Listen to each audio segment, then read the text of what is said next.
Action. Cannonball!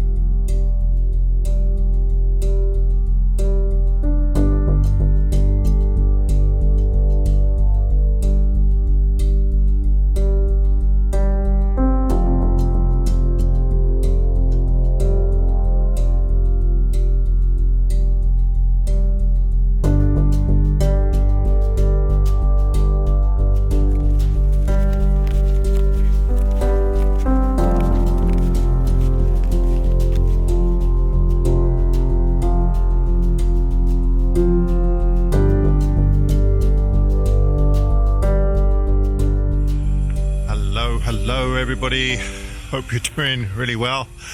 Right, change of environment here today. As you can see, it is very snowy.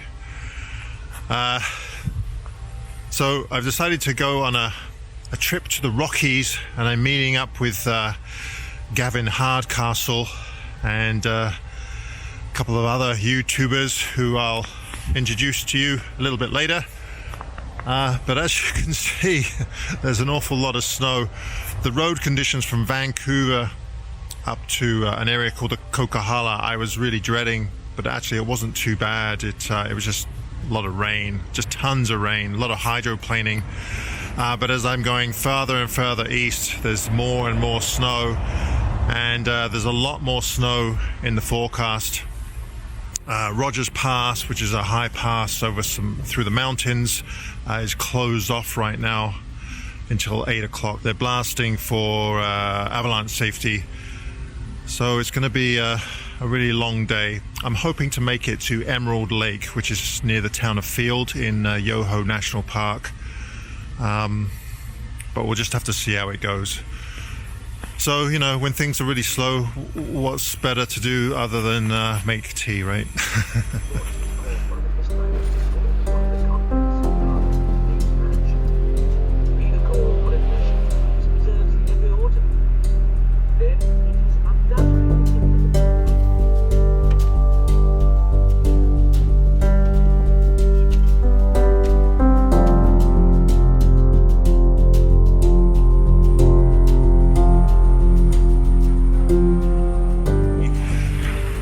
Finally made it to Yoho National Park, and I'm here with my friend Gavi. Well, hello. Where's Gavi? Hi. So this is the natural bridge. Now, I keep saying this in every video, but if you watch my videos from the very beginning, I came here a couple of years ago and took some shots looking up at the ceiling of this area, and it's absolutely spectacular. Problem with this time is that it's quite dangerous actually. There's still open water in the cave here, so we're kind of staying a little bit from the interior, trying to get some shots looking in, and it looks quite cool. I think this is limestone cast, and that's why it has all these little divots and worn marks in it, but it's coated with all this frost, so it really adds this beautiful texture. So I'm taking a few close-ups of the area and then some overall shots, but I don't want to get too far in, because if you fall in the hole, then you probably wouldn't end up coming out for a couple of 100 meters there, and I don't know, it wouldn't be a very nice swim. He wants me to catch him if he's going in. Making some noises. Jesus. That's getting a bit too close there, buddy. The good thing is, if he does fall in, we'll have it on videotape for everybody to see, and it'll go viral. You're not on my insurance. You're not my benefactor. What's the word? Benefactor? Is it benefactor? Yeah. You're not the benefactor on my insurance. That will be my ex-wife.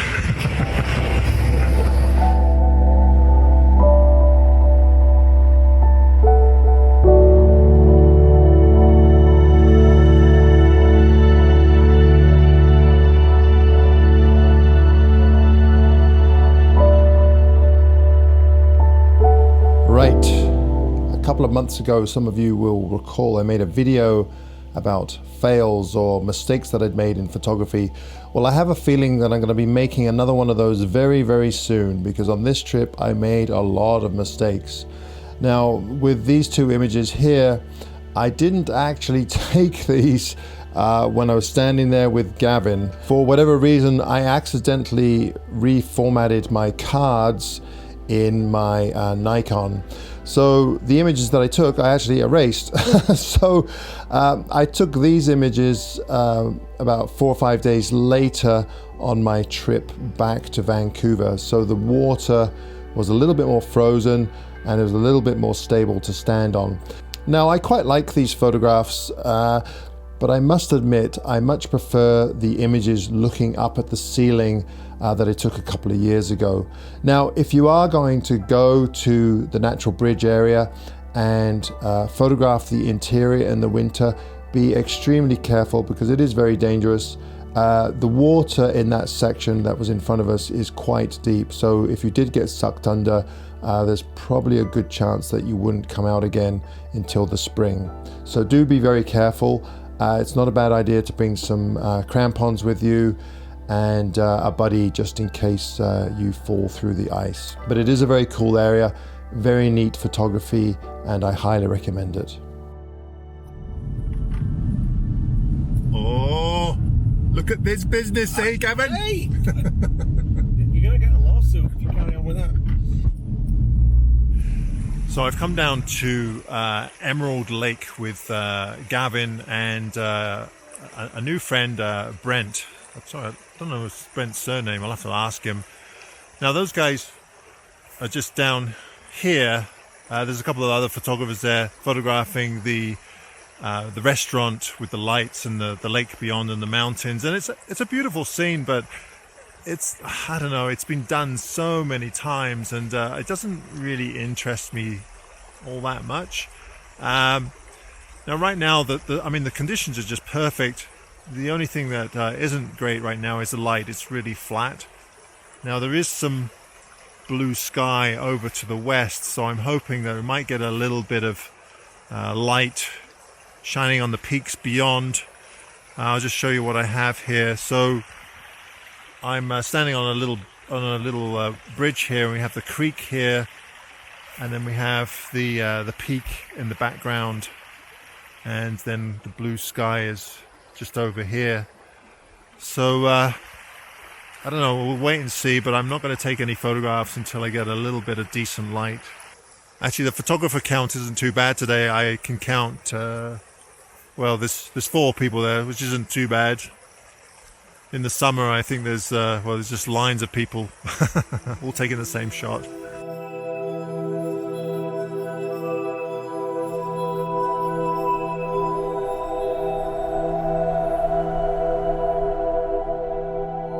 Well, after waiting for quite some time, the lights never really did materialize. So here are a few images from the same area except taken in years past. You'll notice that in these images I do have a little bit of light, and that really makes all the difference.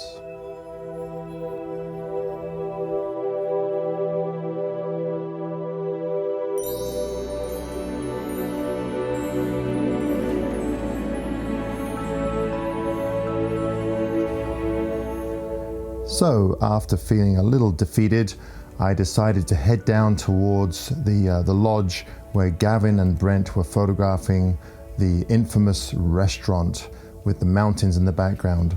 Now, it is a beautiful scene, and for anybody that hasn't been to the Rockies, I would highly recommend Emerald Lake and that general area. But for me, because I've been to the Rockies so many times, and I've seen that image of the lodge in various forms so many times, I'm just a little bit tired of it. There's so much more to photograph in that area. It was funny because on this trip, I was quite critical of a number of locations that we went to, and everybody started to call me Uncle Grumpy because I was a bit of a misery guts. But, you know, in the end, I succumbed to the restaurant. it is a great place to photograph when there isn't any light, because as the sun goes down, if you have clouds, you get the blue hour, and then of course the restaurant leaves a light on in the front, which is quite orange. So that contrast between the orange glow of the light and the ambient blue light of the blue hour is a beautiful contrast. I have to admit that. And we also did a little bit of light painting, so I added a bit of color in the foreground of the snow here. So I do quite a few calendars for various companies. So this is a great image for that type of thing, calendar image, and I'm quite happy with it. It's just that when I go to these areas, it's always nice to capture something a little bit different than what everybody else has done in years past and will continue to photograph in years forward.